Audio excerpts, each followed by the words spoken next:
बॉलीवुड में सुपरस्टार्स लफ्ज़ अक्सर हीरो के लिए ही इस्तेमाल होता है, लेकिन क्या आप जानते हैं कि भारत की असली पहली फीमेल पैन इंडिया सुपरस्टार कौन थी? एक ऐसी कलाकार जिसने कैमरा के सामने आने से पहले ही इतिहास लिख दिया था, जिनके डांस ने पूरे देश को मंत्रमुग्ध कर दिया था। लेकिन उनकी निजी ज़िंदगी में कुछ ऐसे मोड़ आए जिन पर आज भी पर्दा गिरा हुआ है। राज कपूर के साथ उनका असली रिश्ता क्या था?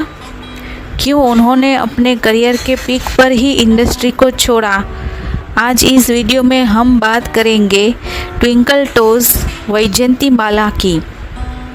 13 अगस्त 1936 को मद्रास के एक ऑर्थोडॉक्स तमिल ब्राह्मण परिवार में जन्मी वैजयंतीमाला का बचपन डिसिप्लिन और कला के बीच बीता। उनकी दादी यदुगिरी देवी उनकी सबसे बड़ी साथी और गाइड थी। लेकिन यहाँ एक बहुत बड़ा राज है, वैजयंती कभी अभिनेत्री बनना ही नहीं चाहती थी। उनका सपना सिर्फ भरतनाट्यम डांसर बनना ही था। जब उन्हें फिल्म बस्काई का ऑफर मिला तो उनकी दादी ने बहुत मना कर दिया, लेकिन डायरेक्टर के बार बार रिक्वेस्ट करने पर उन्होंने हाँ कह दिया, ये सोचकर कि ये सिर्फ एक एक्सपेरिमेंट होगा। सिर्फ 13 और 14 साल की उम्र में वो रातों रात स्टार बन गई।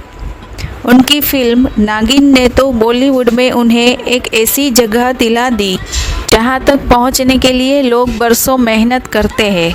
लेकिन क्या आप जानते हैं, नागिन के उस मशहूर बीन वाले गाने पर उन्होंने जो डांस किया, उसके लिए उन्हें कोई स्पेशल ट्रेनिंग नहीं दी गई थी।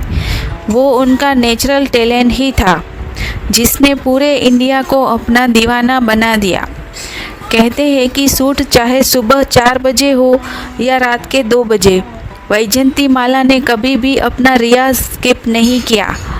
अक्सर लोग उन्हें सिर्फ उनकी खूबसूरती और एक्टिंग के लिए याद करते हैं, लेकिन वैजयंतीमाला जी पुराने ग्रंथों और फिलोसॉफी की गहरी जानकार रही है। सेट पर जब बाकी लोग गॉसिप्स में बिजी होते थे, वो अक्सर एक कोने में बैठकर पुरानी किताबें पढ़ती पाई जाती थी।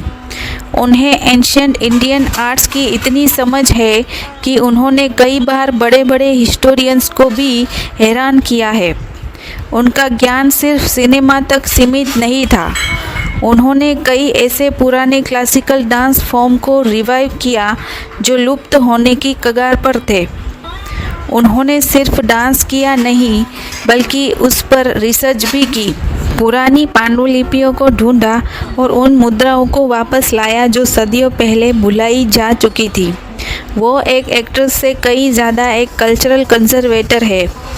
ग्लैमर की दुनिया में लोग डिज़ाइनर कपड़ों के पीछे ही भागते हैं, लेकिन वैजयंतीमाला जी के बारे में एक बहुत प्यारी बात मशहूर है।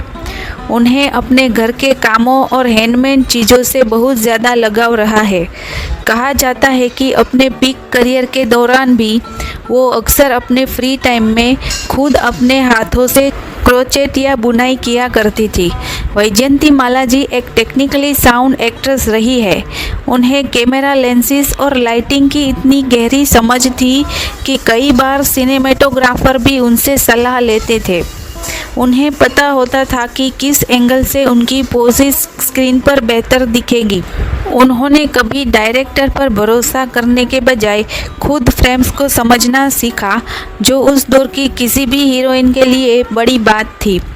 आज के दौर में जहां सेलिब्रिटीज़ हर मिनट सोशल मीडियाज़ पर होते हैं, वैजयंतीमाला जी एक डिजिटल मिनिमलिस्ट की ज़िंदगी जी रही है। वो आज भी फ़ोन से ज़्यादा चिट्ठी और इंसानी मुलाकात पर भरोसा करती है। उनके घराने में आज भी एक ऐसा कोना है जहां उन्होंने अपनी फिल्मों की नहीं, बल्कि अपने पुराने गुरुज़ और क्लासिकल स्क्रिप्ट्स की लाइब्रेरी बनाई हुई है। 90s की उम्र में भी उनका रोज़ का नियम वही है जो 20s की उम्र में था। अगर आपको ये फैक्ट्स पसंद आए तो इस वीडियो को लाइक करें और अपने दोस्तों के साथ शेयर करें जो पुराने सिनेमा के शौकीन हैं। मिलते हैं अगले वीडियो में।